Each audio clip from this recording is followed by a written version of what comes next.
하지만요. 통계청하고 한국은행 발표한 어제 그 가계 금융복지종합조사 결과 다 나왔죠. 예. 예, 그 뭐 결과 보면 우리 그 양극화 격차가 결코 줄어들지 않고 있다는 걸 확인할 수 있고, 더군다나 우려가 되는 게 이 부채 아닙니까? 가계 부채가 심각한 거 아니겠습니까?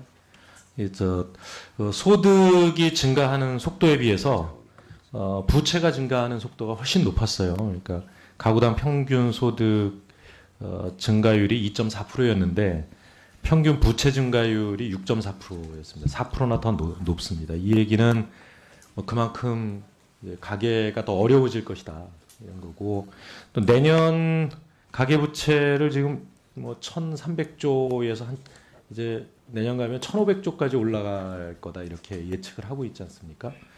내년 가면 이 원리금 상환 부담이 더 올라갈 거고, 결국은 이 그 가계 어려움이 그만큼 또 이 가계의 소비를 줄이고 내수의 부담이 되고, 그래서 벌써 이제 올 그 이 3, 4분기, 4, 4분기 들어서면서 각종 연구 기관에서 내년도 성장률을 계속 낮추고 있지 않습니까? 2.5% 안팎, 심지어 2.2%까지 예상하는 기관도 있고, 또 일부 전문가들은 내년에 2%를 지킬 수 있겠느냐 이런 이야기까지 나옵니다. 그러다 보니까 내년 본 예산을 집행하기도 전에 내년 상반기, 심지어는 1, 4분기에 추경을 해야 되는 거 아니냐는 이런 이야기까지 나오고 있는데, 부총리께서도 그 지금의 상황이 심각한 상황이라는 걸 알고 계시죠? 예, 상당히 굉장히 좀 걱정을 해야 되는 상황입니다. 지금 지난번 공식 발언으로는 1, 4분기 예산 지출을 앞당겨서 해보고 그 결과에 따라서 추경을 검토해보겠다 이렇게 말씀하셨는데, 최근에 나오는 1, 4분기 추경에 대해서는 어떻게 생각하고 계십니까?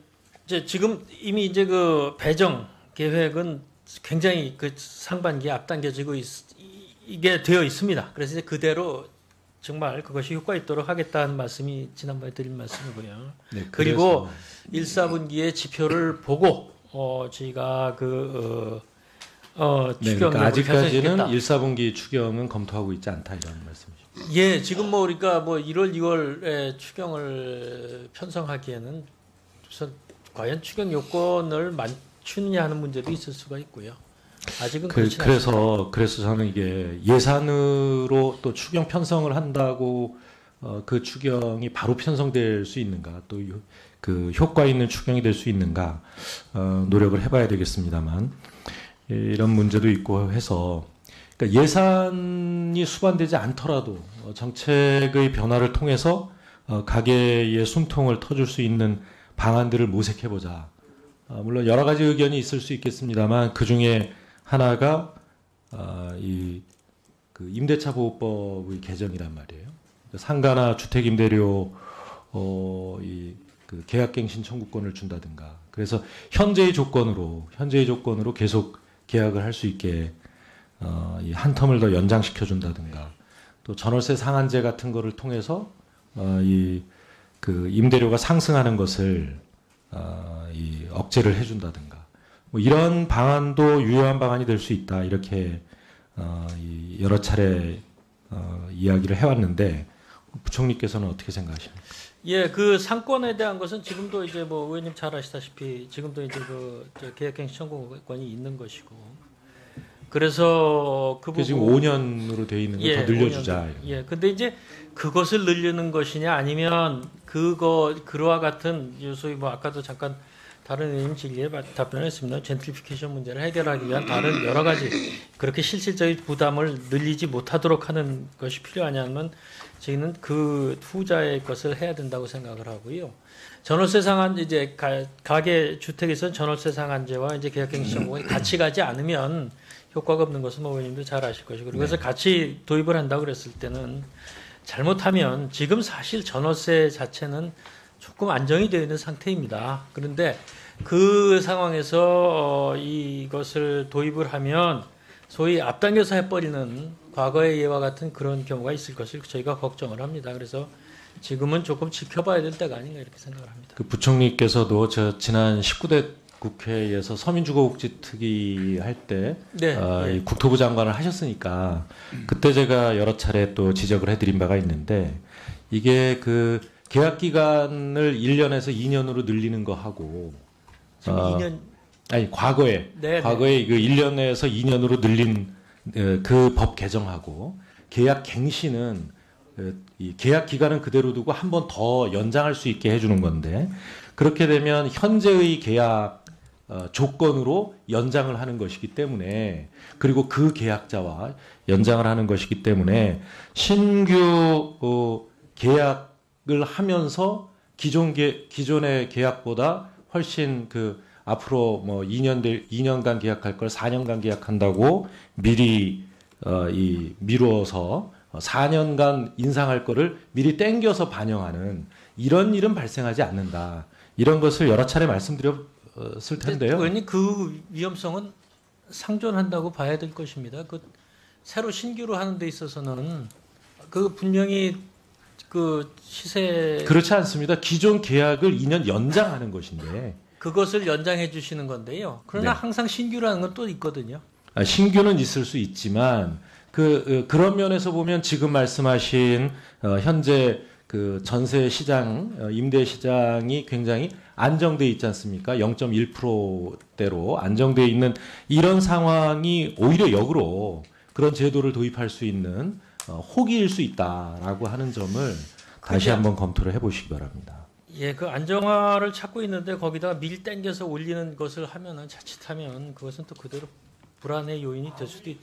아무리 땡겨서 올리려고 한다고 하더라도 공급 물량이 충분하고 그다음에 수요가 그것에 미치지 못하면 가격이 올라갈 수가 없습니다. 그런 계약은 성립이 안 되니까.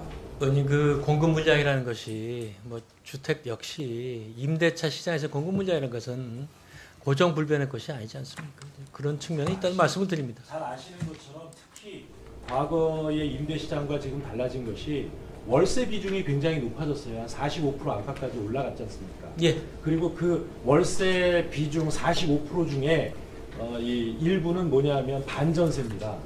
그러니까 전세가 올라가면 반전세로 빠지던 것이 전세가 좀 안정이 되면 다시 전세로 돌아옵니다. 이렇게 그 월세 시장과 전세 시장 사이에 이 버퍼링 존이 생겼기 때문에 과거에 생각하던 것만큼 이 정책이 시장 가격에 미치는 영향이 크지 않다라고 하는 점도 잘 염두에 두셔야 됩니다. 예, 뭐 의원님 그 잘 아시니까 그렇습니다만 그 수요 측면만 보면 그런데 반대로 공급 측면을 보면 그렇지 않아도 실질적인 경제 부담에 불리하다는 월세로의 전환을 촉진시킬 수가 있는 문제가 또 하나 있다는 것을 그것도 말씀을 드립니다. 네, 윤호중 의원님 수고하셨습니다. 다음은 김종인 의원님 질의하시겠습니다. 부총리께 한 가지 물어보겠습니다. 아마 우리 부총리께서도 1979년 11.6 사태 이후에 한국 경제 상황을 갖다가 대략 기억을 하시리라고 생각합니다. 예. 11.6 사태를 맞이하고 말이 좀 혼란한 몇 달의 기간이 지난 다음에 우리가 그 80년도에 참 60년대 이후에 처음으로 마이너스 성장을 갖다 기록한 적이 있어요. 예. 이제 그러한 그 추억 때문에 최근에 이제 이 탄핵이 이루어진 이후 대통령이 이제 부재하는 그러한 그 이 과정에서 과연 정부가 실질적으로 경제 운영을 갖다가 제대로 해서 내년도 경제에 제대로 대비를 할 수 있겠느냐 하는 이 문제에 대해서 우려하는 사람들이 많습니다. 물론 냉정하게 판단해 볼 것 같으면 국제 경제 여건이나 또 우리나라의 지금 이 경제 상황이 그 79년과는 상명한 면을 보이고 있기 때문에 그렇게 우리가 79년 11.6 사태 이후에 겪었던 그러한 그 급격한 경제 변동이라는 것은 없을 거라고 이렇게 생각을 하면서도 우려가 되는 게 뭐냐면은 지금 4, 4분기 경제 성장률이 전기에 대비해서 굉장히 좋지 않은 걸로다가 나타날 수밖에 없고 이것이 내년 이 1, 3분기까지 영향을 미치지 않겠느냐 하는 그런 생각할 수밖에 없어요. 예. 근데 우리 지금 부총리께서 상당히 참 어려운 환경에 처해서 경제 정책을 운영하자고 생각하는데 사실 다음 정부가 탄생할 시기가 금년 여름이 될지 예측할 수 없는 그런 상황이 있어요. 그러니까 심리적으로 봤을 적에 정부가 어떠한 소위 단기적인 거시경제 지표를 좀 제대로 보여주기 위해서 자꾸 지금 얘기하는 것이 뭐냐면은 예산의 조기 집행에다가 또 그렇잖아요. 추경까지 이런 얘기가 나오고 있는데 이런 것이 사실은 옳은 판단인지 그리고 이 정부가 정확하게 내년도 경제 성장에 대한 수치를 갖다가 솔직하게 우리 한국 경제가 지금 당면하고 있는 여건을 제대로 좀 참작을 해서 좀 얕더라도 좀 정확하게 얘기를 했으면 좋겠다 이런 생각이 들어요. 자꾸 희망적으로 되지도 않은 수치를 자꾸 내걸고 그 다음에 또 내리고 이러는 것보다는 최근에 와서는 우리 부총리께서도 이 성장률 예측에 대해서 상당히 신중하신 것 같은데 실질적으로 지금의 모든 정치, 사회, 경제 여건을 갖다 감안했을 적에 내년도 성장률이 과연 어느 정도가 되는 것이 우리나라 경제 현실에서 합당한 건지 그에 대해서 좀 얘기를 좀 해봐요. 네, 저희가 다른 의원님들 질문에도 답변을 아까 드렸습니다만 저희가 이제 다음 주에 내년도 경제 정책 방향을 발표하면서 성장률 전망도 이제 발표를 하도록 되어 있습니다. 의원님께서 참 잘 지적하신 전반적인 방향에 대해서 저희도 그런 걱정과 또 그 방향에 대해서 동의하는 바도 많고요. 제 성장률만 따로 띄워놓고 말씀을 드린다면 저희가 하여튼 이번에 발표하는 성장률은 정말 아까도 답변을 드렸습니다만은 좀 상당히 우리가 최선을 다한 정확성을 갖도록 그래서 이렇게 국민들께 그냥 이렇게 될 것이다라는 희망을 방점을 두는 것보다는 솔직히 우리 내년도 경제가 이런 정도일 것이다라는 것을 솔직히 말씀을 드리도록 그렇게 아주 최선을 다하도록 하겠습니다. 네, 그다음에 제가 한국은행 총재께 좀 여쭤보겠습니다. 지금 미 연방준비은행이 금리 인상을 이제 하고 앞으로 내년도에 3차례에 걸쳐서 금리 인상이 이루어질 거라고 이제 예고를 했는데 네. 지금 내년도에 우리나라의 지금 금리는 과연 그러면 어느 정도 수준까지 가야지 미국 금리 인상에 한국 금융시장에 그렇게 미치는 영향을 갖다가 최소화할 수 있겠느냐 하는 이런 좀 질문 하나 하고 네. 그다음에 이제 일반적으로 염려하는 것처럼 가계부채가 1,300조가 현재 넘어 있고 그다음에 내년도에 가계부채가 좀 더 증가하리라고 생각하고 제가 보기에 내년 참 4, 4분기 초쯤 들어갈 것 같으면은 소위 그 문제가 상당히 심각해지리라고 생각을 하는데 네. 가계부채를 생각할 것 같으면 내년도 금리 인상이라는 것이 또 한편으로 어려울 거라고 그렇게 생각합니다. 네. 그러면 금융시장은 어느 정도 안정을 유지를 하고 또 이렇게 가계부채와 관련되어 있는 일반 저희 서민 가게들의 금리 부담을 갖다가 생각을 갖다가 안 할 수가 없게 됐는데 지금 이 사는 총재께서 그러면 내년도 금리 구조를 어떻게 이끌고 갈 것인지에 대해서 좀 한번 답변하고. 네, 위원님 잘 아시겠지만은 저희들이 소위 적정금리 우리 경제 상황에 맞는 그런 방향을 운용하려고 합니다. 근데 적정금리라고 하는 것이 거시경제 여건만을 감안했을 때하고 소위 성장과 물가를 했을 때 적정 수준하고 그다음에 지금 조금 전에 가계부채 우려했었지만은 금융 안정 리스크까지 감안했을 때 또 그것을 또 고려하면은 적정 수준이 좀 달라집니다. 거시경제만 생각했을 때하고 금융 안정을 같이 생각했을 때하고 그래서 저희들은 내년에 거시경제가 좀 안 좋으면서도 금융 리스크는 증대하는 그런 상당히 좀 곤혹스러운 그런 상황에 처할 것 같습니다. 그래서 금리 수준은 그런 거시경제 리스크와 금융 안정예고 리스크를 좀 같이 감안을 해서 가장 우리 경제에 좀 그 부담이 가장 적은 방향으로 금리 정책을 끌고 갈까 그렇게 생각을 하고 있습니다. 이게 지금까지 금리 인하 정책을 볼 것 같으면은 이 단기적인 이 거시경제 지표에 입각해가지고 금리 인하가 이루어졌다고 생각을 하는데 네. 실질적으로 금리 인하라는 것이 실물 경제에 있어서의 투자에는 별로 영향을 못 미치고 네. 그저 주택 경제 활성화, 건설업에서의 그 경제 활성화에 거기에만 영향을 미치고 예. 지금 말씀하신 대로 금융의 안정과 실물 경제의 변화의 괴리 현상을 갖다가 피할 수 없게 되어 있는데 네. 이걸 어떻게 그 조화를 맞추시려고 그러세요? 지금까지는 사실은 좀 거시경제 다시 말해서 성장 쪽에 조금 더 방점을 두고 금리 정책을 운영한 것이 사실입니다. 근데 지금은 이제 그 사이에 금융 불균형이 좀 쌓이면서 금융 리스크가 커졌기 때문에 지금은 사실상 경기 회복도 물론 저희들은 좀 더 지원을 하면서도 금융 안정에 좀 더 유의해야 하는 상황이 되지 않았는가 이렇게 생각을 합니다. 그래서 저희들은 내년도에 물론 경제 상황에 따라서 저희들이 금리 정책이 좀 가변적일 수 있겠습니다만은 적어도 어떤 성장의 어떤 경제 급냉을 방지하면서 어떤 금융 안정을 우선하는 것이 조금 더 좀 아마 방점이 더 거기에 둬야 되지 않을까. 만약에 지금 이 가계부채가 진짜 최종적으로 문제가 돼가지고 가계부채가 금융의 불안정을 갖다가 최종 병원했을 적에 예. 그걸 어떻게 대처할 방식입니까? 가계부채 문제는 저희들은 이렇게 보고 있습니다. 저희들이 늘 가계부채는 저희들에게 두 가지 어떤 어려움을 줄 수 있는데 그 하나는 절대적인 양이 커지면서 가계부채 상환 부담 때문에 소비, 성장을 제약하는 요인이 되는 경우가 하나 있고 두 번째는 그 가계부채가 부실화되면서 금융기관 자체가 부실화되는 소위 금융 시스템 리스크 두 가지로 일단 보고 있는데 저희들은 일단 두 번째의 금융기관의 부실로까지 갈 상황은 아직은 아니다 이겁니다.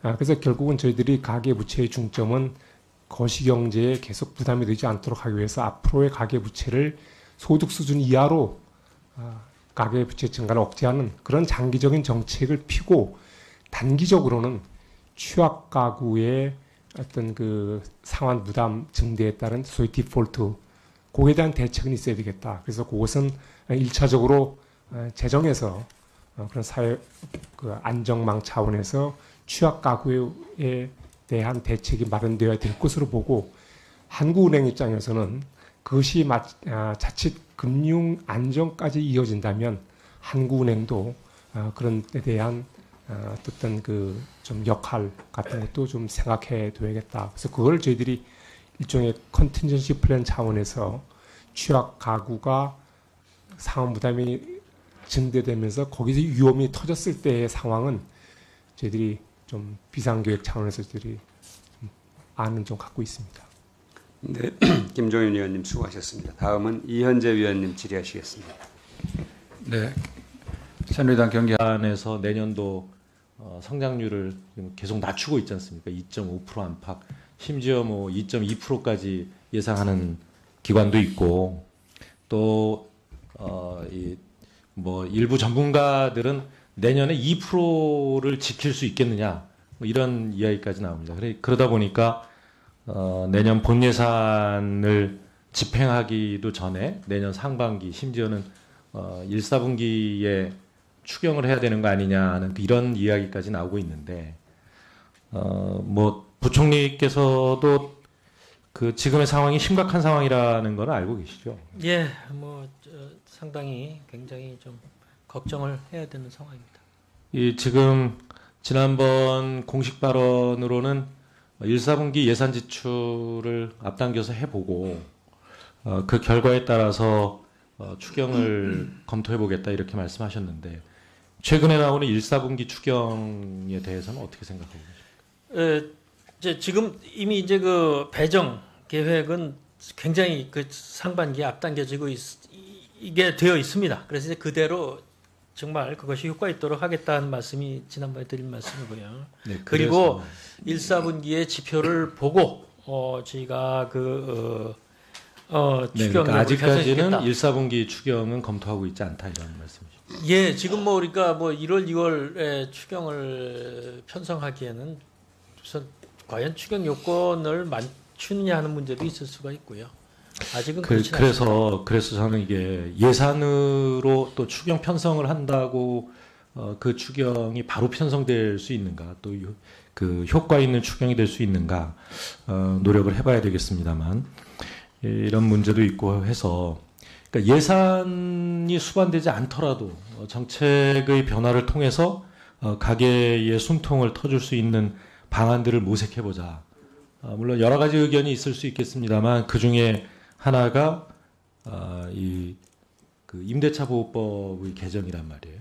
상가나 주택 임대료 그 계약갱신 청구권을 준다든가. 그래서 현재의 조건으로 계속 계약을 할 수 있게 한 텀을 더 연장시켜 준다든가.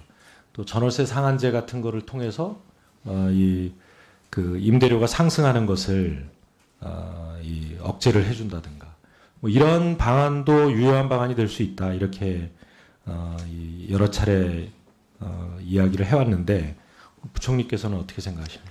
예, 그 상권에 대한 것은 지금도 이제 뭐 의원님 잘 아시다시피 지금도 이제 계약갱신 청구권이 있는 것이고, 그래서 그 부분 지금 5년으로 돼 있는 걸 더 늘려주자. 5년. 예, 근데 이제 그것을 늘리는 것이냐 아니면 그와 같은 소위 뭐 아까도 잠깐 다른 의원님 질의에 답변했습니다. 젠트리피케이션 문제를 해결하기 위한 다른 여러 가지 그렇게 실질적인 부담을 늘리지 못하도록 하는 것이 필요하냐면 저희는 그 후자의 것을 해야 된다고 생각을 하고요.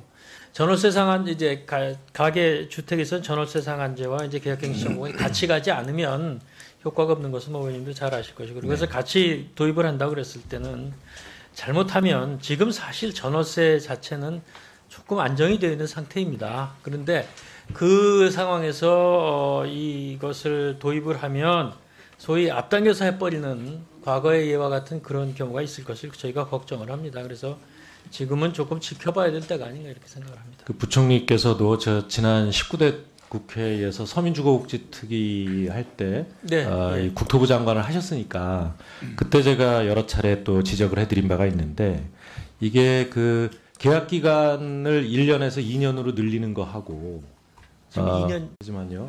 통계청하고 한국은행 발표한 어제 그 가계 금융복지종합조사 결과 다 나왔죠. 네. 예, 그 뭐 결과 보면 우리 그 양극화 격차가 결코 줄어들지 않고 있다는 걸 확인할 수 있고, 더군다나 우려가 되는 게 이 부채 아닙니까? 가계 부채가 심각한 거 아니겠습니까? 소득이 증가하는 속도에 비해서 부채가 증가하는 속도가 훨씬 높았어요. 그러니까 가구당 평균 소득 증가율이 2.4%였는데 평균 부채 증가율이 6.4%였습니다. 4%나 더 높습니다. 이 얘기는 그만큼 가계가 더 어려워질 것이다 이런 거고, 또 내년 가계 부채를 지금 뭐 1,300조에서 한 이제 내년 가면 1,500조까지 올라갈 거다 이렇게 예측을 하고 있지 않습니까?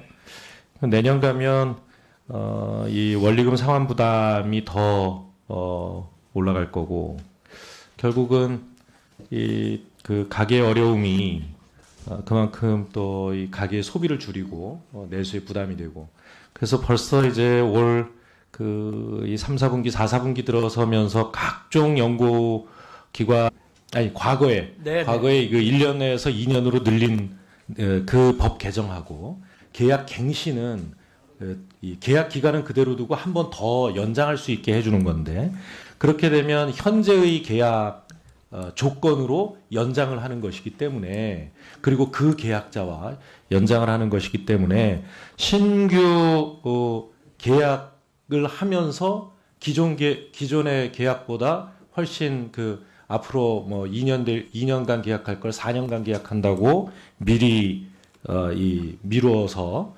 4년간 인상할 거를 미리 땡겨서 반영하는 이런 일은 발생하지 않는다. 이런 것을 여러 차례 말씀드려 텐데요. 의원님 그 위험성은 상존한다고 봐야 될 것입니다. 그 새로 신규로 하는 데 있어서는 그 분명히 그 시세 그렇지 않습니다. 기존 계약을 2년 연장하는 것인데 그것을 연장해 주시는 건데요. 그러나 네. 항상 신규라는 건 또 있거든요. 신규는 있을 수 있지만 그런 면에서 보면 지금 말씀하신 현재 그 전세 시장 임대 시장이 굉장히 안정돼 있지 않습니까? 0.1%대로 안정돼 있는 이런 상황이 오히려 역으로 그런 제도를 도입할 수 있는 혹일